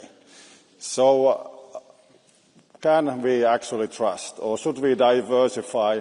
And at the same time, we should also remember that the US faces certain geopolitical pressures, and China is the key to that, and we are also facing the same pressures. So negotiations based on the same strategic positioning might be helpful for both sides. Merci beaucoup. Jessica Van Neuven. Thank you very much, Chair, Commissioner, Minister. A deal can only be reached when the counterpart accepts your term. So we need conversation, not confrontation. And behind the deal, there's companies, there's workers, there's families depending on it. Those are our priorities. So we support you very much, Commissioner, in finding a very balanced deal. But we do have a red line. And that is an equal playing field for our farmers. And that is non-negotiable. This means no chlorine-washed chicken, because that only compensates for poor hygiene, while our farmers need to comply with the strictest hygiene and quality rules. And no meat from animals raised with growth hormones and antibiotic growth promoters. And on countermeasures, let us be very cautious. American tariffs burden Americans, but European countermeasures will hit European jobs. Thank you very much. Nina Carberry. President, Commissioner, Minister, global trade is running low on much-needed certainty. And while we can afford some breathing room until August 1st, the need for a clear framework and comprehensive trade agreement with the United States looms large. Ireland's stance remains unchanged. We have constantly called for zero tariffs. Businesses require predictability and stability, from SMEs in Connemara to multinationals along our urban commuter belts. In fact, uncertainty itself may be the highest cost, because when businesses hesitate, investment slows.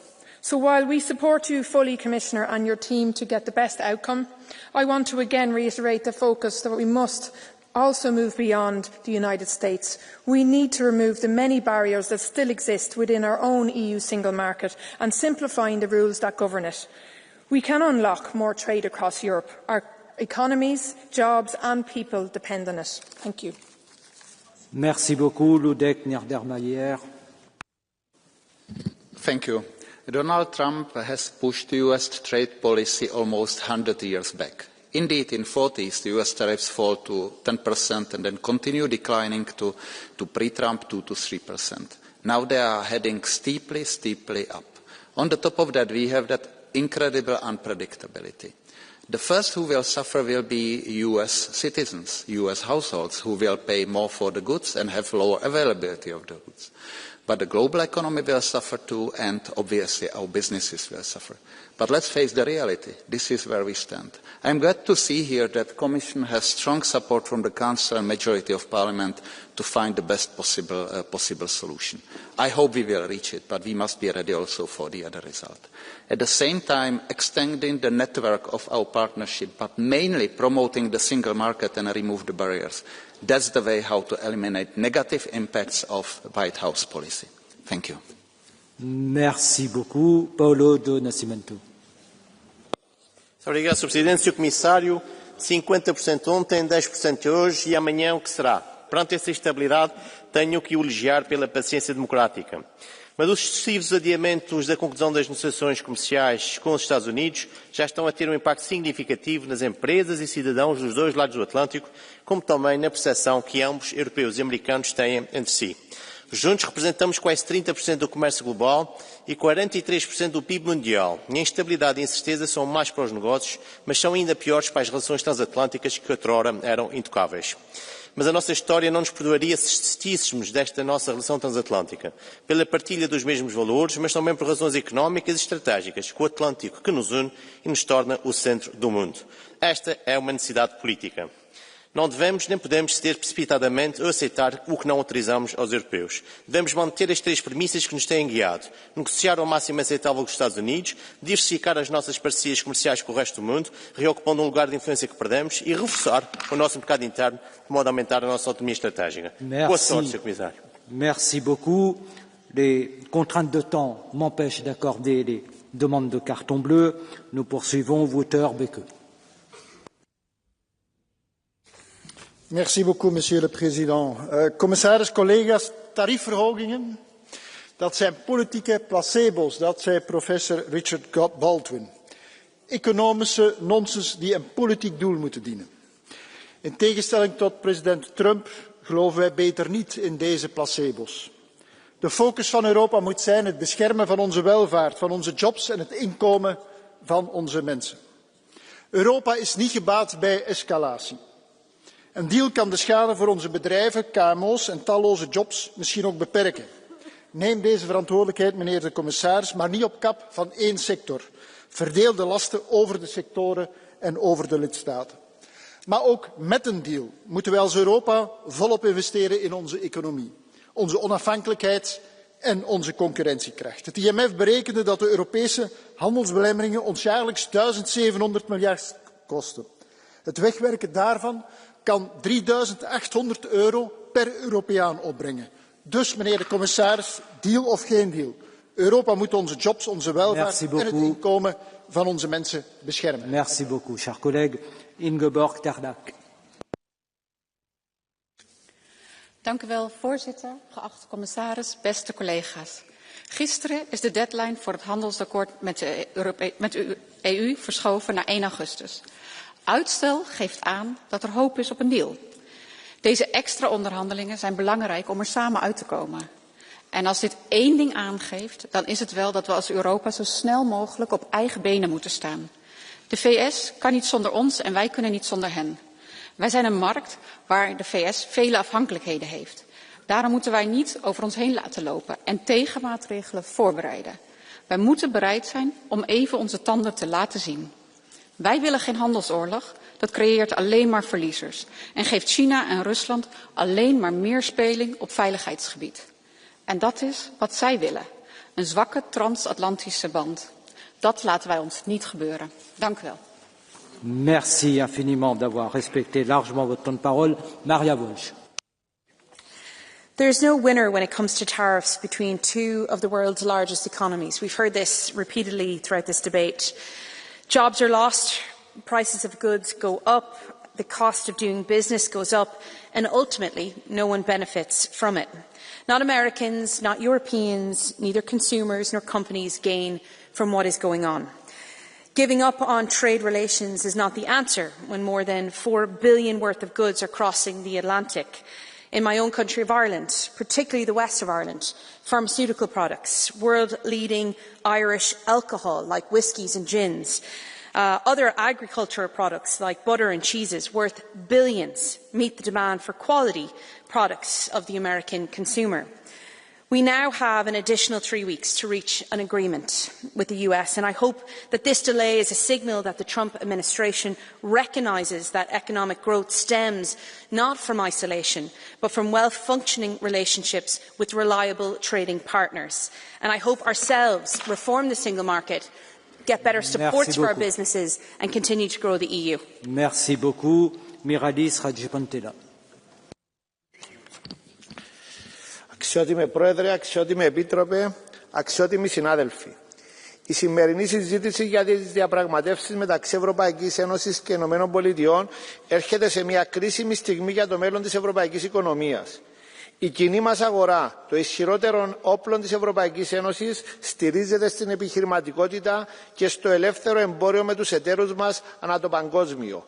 Ακριβώς γι' αυτό τον λόγο θέλω να τονίσω ότι ένας οικονομικός πόλεμος δεν θα ωφελέσει κανένα, ούτε στην Ευρώπη ούτε στην Αμερική. Αντιθέτως, βλέπουμε ήδη ότι δημιουργεί αβεβαιότητα, πλήττει τις επιχειρήσεις, τους εργαζόμενους και τους καταναλωτές και στις δύο πλευρές του Ατλαντικού. Χρειάζεται σοβαρή και μεθοδική δουλειά για τη σύναψη μιας εμπορικής συμφωνίας που θα άρει όσον το δυνατόν περισσότερα εμπόδια και θα επιτρέψει στα αγαθά και στις υπηρεσίες να διακινούνται ελεύθερα, χωρίς δασμούς μεταξύ των δύο υπήρων. Αυτό θα ενισχύσει την ανταγωνιστικότητα, θα δημιουργήσει νέες ευκαιρίες και θα στηρίξει τη βιώσιμη ανάπτυξη. Σας ευχαριστώ. Merci beaucoup. Nous ouvrons à présent la procédure Catch the Eye. Beaucoup d'entre vous seront frustrés, mais il ne m'est pas possible de donner la parole à toutes celles et tous ceux qui ont demandé un temps de parole, compte tenu des contraintes de temps. Pour commencer, je donne la parole à Regina Doherty.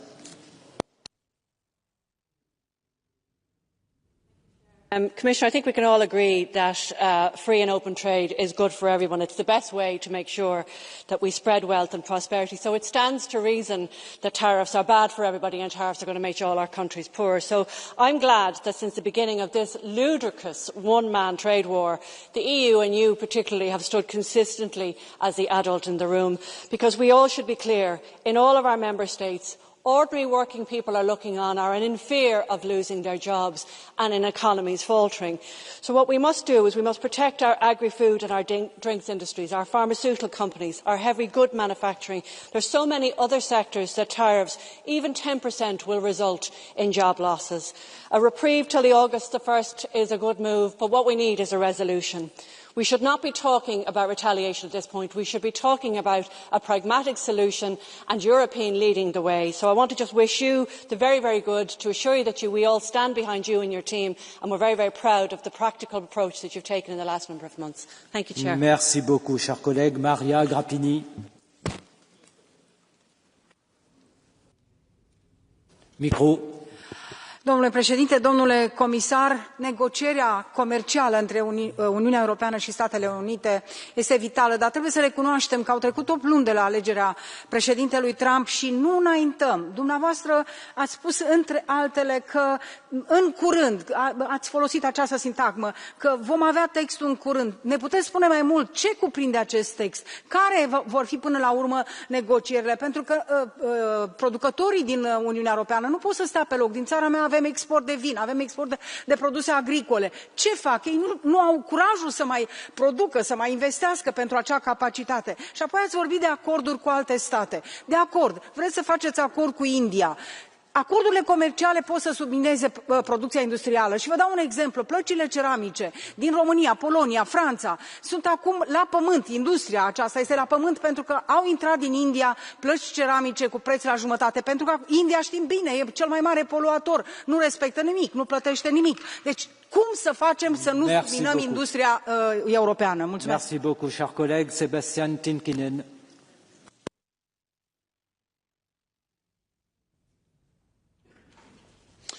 Mr President. Even an imperfect deal is better than no deal at all. What do we have to gain by not fully trying to uphold the transatlantic partnership? The US government has made it clear that being bystanders and free riders is not an option.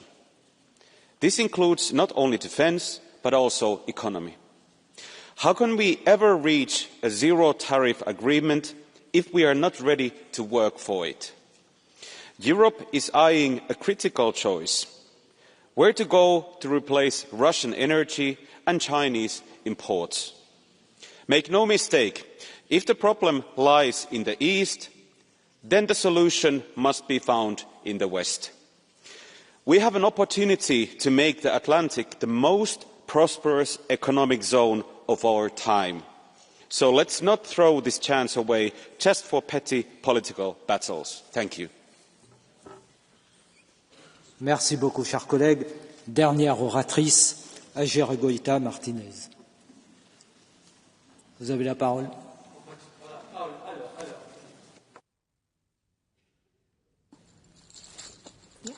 Vous avez demandé la parole, vous l'avez. Merci beaucoup. Bueno, aranceles generalizado del 10%, automoción 25%, acero y aluminio 50%, amenazas del 17% a productos agroalimentarios, anuncios del 50% al cobre, 200% a productos farmacéuticos. Hoy vencía esa amenaza que nos hacía Donald Trump. Ahora la siguiente fecha es el 1 de agosto y estamos a la espera de unas cartas que ya han recibido algunos países como Corea del Sur o Japón. La frase de Donald Trump es que recibir una carta significa un trato, y yo creo que tenemos que decir claramente que una carta con una decisión sobre un arancel es una acción unilateral con toque dictatorial. Y desde luego tampoco Donald Trump debiera condicionarnos con quiénes nos relacionamos o no, como es el caso de los BRICS, donde hay países con los que yo desde luego no tengo ningún interés en tener fuertes relaciones, pero desde luego ningunear a quienes suponen la mitad de la población y el 40% del PIB, pues otra evidencia más de su despotismo. Miren, ojalá lleguemos a un acuerdo que sea beneficioso, pero si no es así, les pedimos que quizás sea la Unión Europea quien deba poner plazo límite y activar el plan B. Merci beaucoup. La procédure catch the eye est close. Pour les autres collègues, il vous est possible de faire une déclaration écrite qui sera inscrite au procès-verbal in extenso de notre séance. Et je donne la parole au commissaire Šefčovič. Merci beaucoup, Monsieur le Président, Madame la Ministre, honourable members. First and foremost, I would like to thank you for all your interventions, and I'm sure what was, in most cases, well-meant advice. But at the same time, I would like to tell you that these negotiations are like no other. And from the moment one, The Commission and myself, we are doing exactly as you ask us to do, to focus on the negotiated solutions and be prepared for any eventuality. This is the case from the day one. This is the case today. And you probably know me by now, and in especially such a delicate negotiation situations as we have right now, I prefer good results to strong statements or tough headlines, because I know how all this, what we are discussing with our American partners, would affect jobs, how it would affect economy, and how trade is important for the economic future of the European Union. Some of you have been referring to the industries. I can tell you that I spend an enormous amount of time talking to the industries which are most impacted by this transatlantic tension. And I can tell you that 99% of them is calling for negotiated solutions.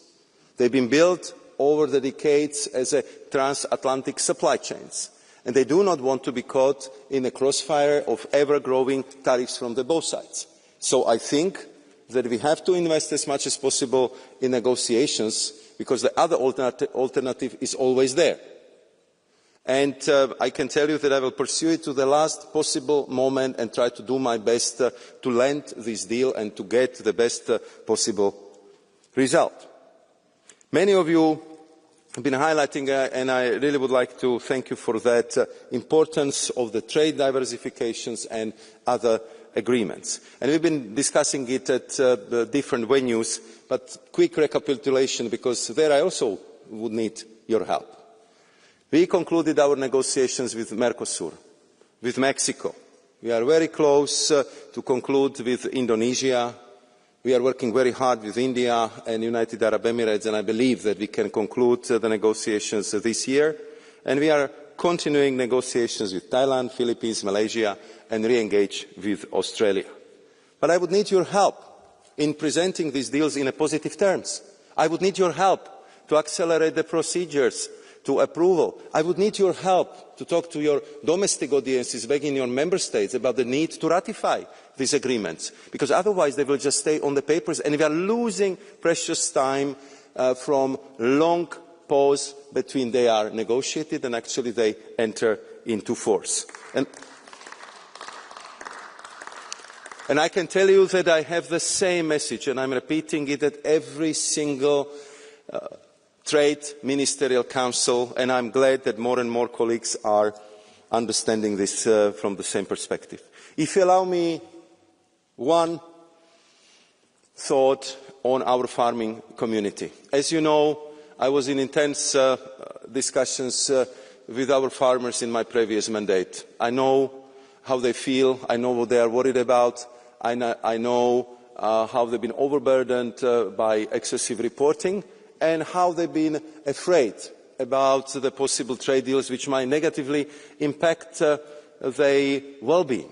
Therefore, we are extremely careful when we negotiate agricultural chapters. Therefore, we are looking for the deals where the partners are net importers of our agri-food products, like Mexico, like UAE. And I think if you travel to these countries, just go to the store, and you will see that these are usually European brands, with most of the agri-food products coming from Europe.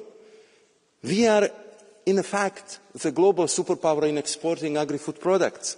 More than 230 billion, with a positive balance of 70 billion.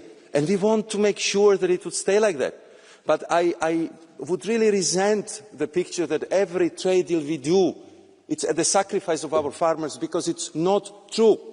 And I'm ready to engage in any discussions together with Agriculture Commission Christopher Hansen, who is doing a fantastic job in being in touch with the farming community, who is helping me with negotiating these trade deals, because we want to have a fair deal for everyone. And in the current turbulent situation on a global trading sphere, it's very clear that we need new market access. and we need it now, because European Union economy is deriving half of its GDP from trading.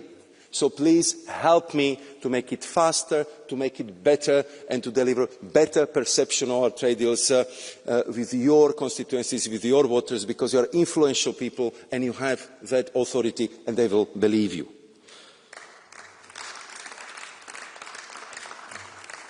And if you allow me the last point, because I know how important it is for Mr.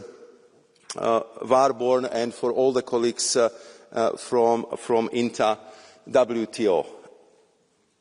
I don't think I'm exaggerating when I can tell you that I have excellent relationship, personal and professional, with Dr. Ngozi, Director General of the WTO. We've been together in many multilateral sessions. And she knows that Europe is a #1 supporter of reform WTO. But the reform, it must be. We've been having the WTO session, the OECD meeting in Paris. There was not a single one minister who says that everything is fine and rosy. Every single one was saying we need to reform. The measures we wanted to take, for example, for e-commerce, for fisheries, for dispute settlement mechanism are long overdue. And I think we have to help WTO, we have to help Director General to reform this organisation, and I think the clock is really, really ticking, and the next ministerial in Cameroon in the spring of 2026 would be absolutely crucial in that regard. So I can assure you that we fully understand the WTO, even in the current state with all the issues which are there, we consider it as absolute basic necessary platform for global trading practices, because these are the rules which have been built over 70, 80 years since the Second World War. So I can assure you that we will all be championing of the functional, modernised WTO, and that we will do our utmost to make sure that the reforms which are necessary will be really done. So thank you very much for this debate. I know how tense it is. I know how important it is. I can only promise you that we will work until the last minute when we see that it's possible to land a deal, because I think that's our duty and obligation. Thank you very much. Merci beaucoup, Monsieur Šefčovič. Pour le Conseil, je donne la parole à Madame la Ministre Marie-Bière. Merci beaucoup, President, honourable members, Commissioner. Thank you again for inviting the Council to this debate. As many of you said, in particular Warborn from EPP, it is important that we do not escalate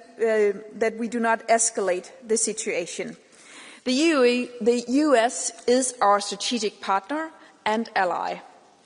Our trade and investment relationship remains of key importance. But also, as Carlsbo from Renew said, Europe is also important for the US. And that is why we remain committed to find a fair and mutually beneficial negotiated solution. And at the same time, we need to focus on ourselves. What we can do to help our industry to enhance competitiveness, what we can do to strengthen our internal market, what we can do to enhance our competitiveness, and how we can ensure economic growth. Also, we have to focus on making trade agreements with other countries, as several of you mentioned today. I also listened very closely to your comments about not to break WTO, that the trade has to be predictable, that the EU also should not be dictated, that we should not give in, and that we should remain firm. As Van Brem said from S&D, Svenja Hahn from Renew, and Lange from S&D, they said it very clearly that we should not accept a deal at any cost. We want a deal, and we are ready for a deal, but not at any cost. If the United States is serious about partnership, the next days must be used wisely. We trust the European Commission to lead these negotiations on behalf of the Union with determination and unity, and we fully support its effort to reach a fair and mutually beneficial solution. Thank you. Merci beaucoup, Madame la Ministre. Le débat est clos.